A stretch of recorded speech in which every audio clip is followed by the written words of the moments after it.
ఈ యథార్థంగా ఏమిటంటే శ్రీరామనవమి నాడు కళ్యాణం చేయడం ఎంత అవసరమో మకుటధారణ సర్గ పారాయణ చేయడం అంత అవసరం. ఆ రోజు ఉదయమే అందరూ కలిసి దేవాలయంలో కూర్చుని రామనామం ప్రారంభం చేస్తారు.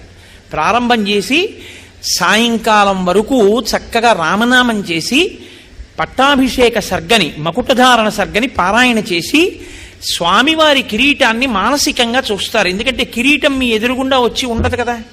ఆ మకుటధారణ సర్గ చదివేటప్పుడు కేవలం మనసుతో చూడమని చెప్తారు. మనసుతో చూసి ఈ కిరీటధారణ సర్గకి సంబంధించినటువంటి 3 శ్లోకాలు ఉంటాయి. ఈ 3 శ్లోకాల్ని అందరితోటి చెప్పిస్తారు ఒకసారి. మిగిలిన సర్గ ఎవరు వచ్చి దాన్ని ప్రవచనం చేస్తున్నారో ఆయన ఆ సర్గనంతటినీ చెప్పేస్తారు. కానీ శ్లోకాలు మాత్రం అందరితోటి చెప్పిస్తారు. మహానుభావుడు పరమాచార్య స్వామి వారు శరీరంతో ఉన్న రోజుల్లో వారు ఎక్కడ ఉంటే అక్కడ శ్రీరామనవమి నాడు అలా చేయిస్తుండేవారు. ఈ సంవత్సరం కాకినాడ పట్టణం అయ్యప్ప స్వామి దేవాలయంలో మేము అలా చేసి సాయంకాలం మకుటధారణ సర్గ పారాయణ చేశాం. దాని అనుగ్రహమో ఏమో ఇత పూర్వం పట్టాభిషేకం చెప్పడం జరిగింది. కానీ ఎక్కడా కూడా నిజంగా ఆ రోజు రామచంద్రమూర్తి, లక్ష్మణస్వామి, సీతమ్మ తల్లి, హనుమ అంటే భరతుడికి యువరాజ్య పట్టాభిషేకం చేశారు కాబట్టి భరతుడు అని చెప్పవలసి ఉంటుంది కిరీటధారణకి.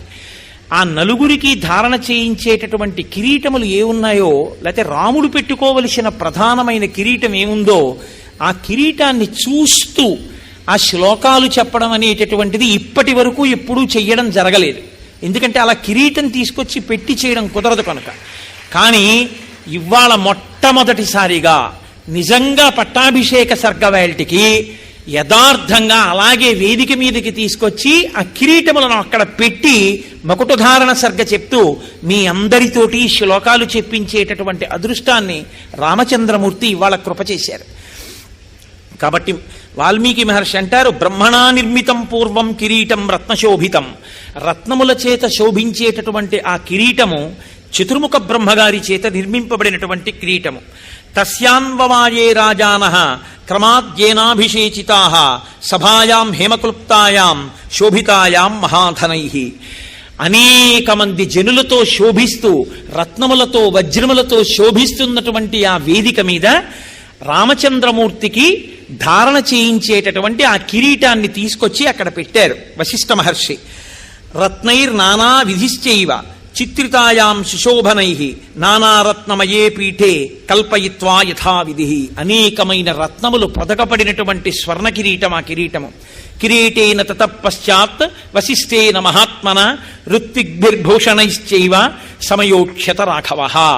మిగిలినటువంటి వారందరూ ఏకకంఠంతో స్వస్తివాచకం పలుకుతుండగా వశిష్ఠ మహర్షి తన చేతులతో ఆ కిరీటాన్ని రామచంద్రమూర్తి యొక్క శిరస్సు మీద అలంకరించారు. అది మకుటధారణము అంటారు.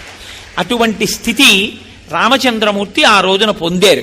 ఈ శ్లోకాల్ని పట్టాభిషేకం చెప్పేటప్పుడు నేను చెప్పడం కాదు, ఎవరెవరు ఇవన్నీ చెప్తారో ఈ శ్లోకాల్ని అందరూ చెప్పినప్పుడు ఏమవుతుందంటే పట్టాభిషేకంలో వాళ్ళందరి పట్ల రాముడు రాజారాముడై వాళ్ళని ఆయనే పరిపాలించి కాపాడతాడు అని పెద్దల వాక్కు. కాబట్టి నేనంటాను, మీరు అనండి. సుబ్రహ్మణ్య శర్మ గారు వేదిక మీదకి వచ్చి, ఆయన ఎవరు ఆచార్యులు గారేరి రామాలయం అర్చక స్వామి, రామాలయం అర్చక స్వామి రండి. శ్రీనివాస్ గారు మీరు రండి, మీరు రండి అయ్యా, మీరు రండి.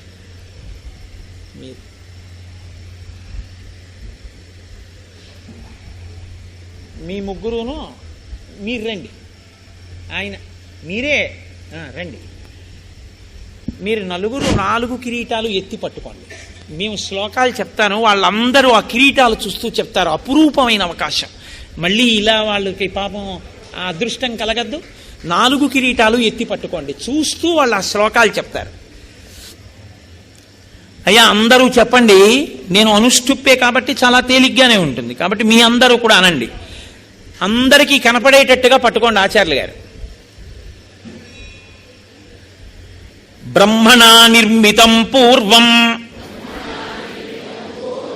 కిరీటం రత్నశోభితం అభిషిక్తః పురాయేవ మనుస్తం దీప్తతేజసం. మళ్ళీ ఒక్కసారి అనండి. బ్రహ్మణా నిర్మితం పూర్వం కిరీటం రత్నశోభితం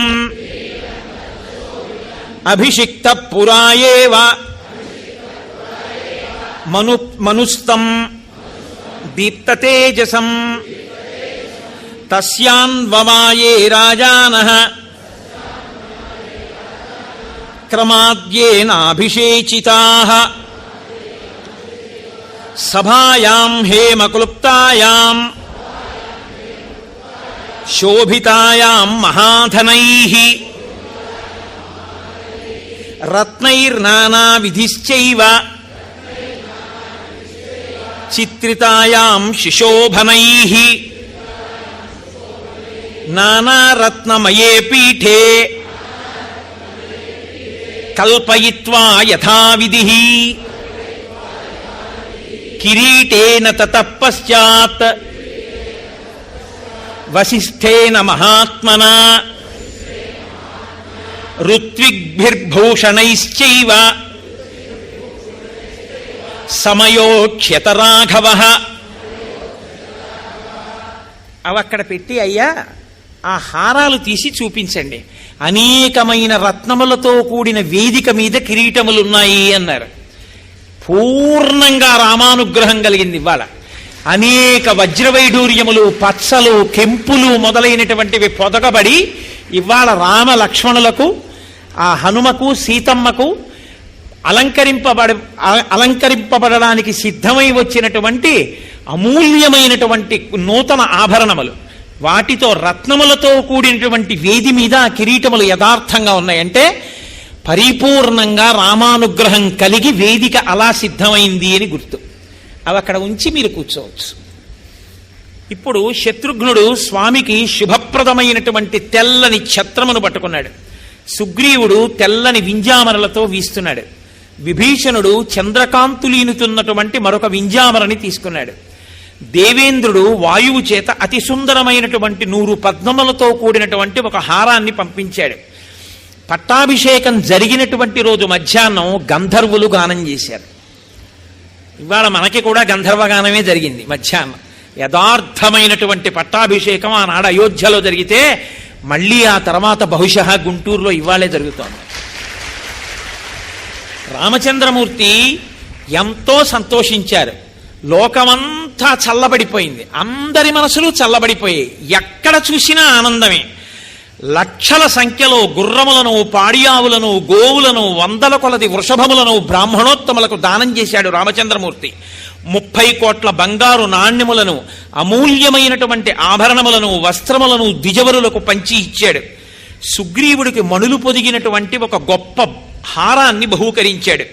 వైఢూర్యమణి చిత్రీచ వజ్రరత్న విభూషితే వాలిపుత్రాయ ధృతిమాన్ అంగదాయ అంగదే దదౌ. మంచి రత్నములు, వైఢూర్యములు, వజ్రములు పొదగబడినటువంటి అంగదములను అంటే భుజకీర్తులను అంగదుడికి ఇచ్చాడు. అందరికీ అన్నీ ఇచ్చేశాడు. సీతమ్మ తల్లికి కూడా బహుమానం చేశాడు రామచంద్రమూర్తి. ఇంతమంది ఇన్ని పుచ్చుకున్నాక మా అమ్మ సీతమ్మ మెడలోంచి ఒక ముత్యాలహారాన్ని తీసి చేత్తో పట్టుకుని ఇలా రాముడి వంక చూసింది. మాట్లాడితేనే అర్థమవుతుందా? ఆయన మనస్సు ఆవిడి దగ్గరుంది, ఆవిడ మనస్సు ఆయన దగ్గరుంది. అస్యాదేవ్యా మనస్తస్మిన్ తస్య చాస్యాం ప్రతిష్ఠితం తేనేయం సచి ధర్మాత్మ ముహూర్తం అభిజీవతి. ఒకరి మనస్సు ఒకరి దగ్గర ఉన్న దాంపత్యం ఆ దాంపత్యం. కాబట్టి వెంటనే రాముడు అన్నాడు, సీత నువ్వు ఆ హారాన్ని మెళ్ళలోంచి ఎందుకు తీశావో నాకు తెలుసు. ప్రదేహి సుభగే హారం యస్య తుష్టాసి భామిని పౌరుషం విక్రమో బుద్ధి యస్మిన్ నేతాని సర్వశః దదౌ సావాజుపుత్రాయాతం హారం అసితేక్షణ హనుమాంస్తేన హారేణ శుశుభే వనరర్షభ చంద్రాంశుచయ గౌరేణ శ్వేతాభ్రేణ యథాచలః. వెంటనే ఆ తల్లి తన చేతిలో ఉన్నటువంటి ముత్యాల హారాన్ని స్వామి హనుమకి ఇచ్చింది. వెంటనే హనుమ ఆ హారాన్ని మెళ్ళో వేసుకున్నారు. చంద్రకిరణములు పడినటువంటి మేఘం ఎలా ఉంటుందో, ఆయన పచ్చటి రంగులో కదండి ఉంటారు, కాంచనాద్రికమనీయ విగ్రహం. ఆ హారములు వేసుకున్నటువంటి హనుమ అలా మిరిసిపోయారు కాంతితోటి.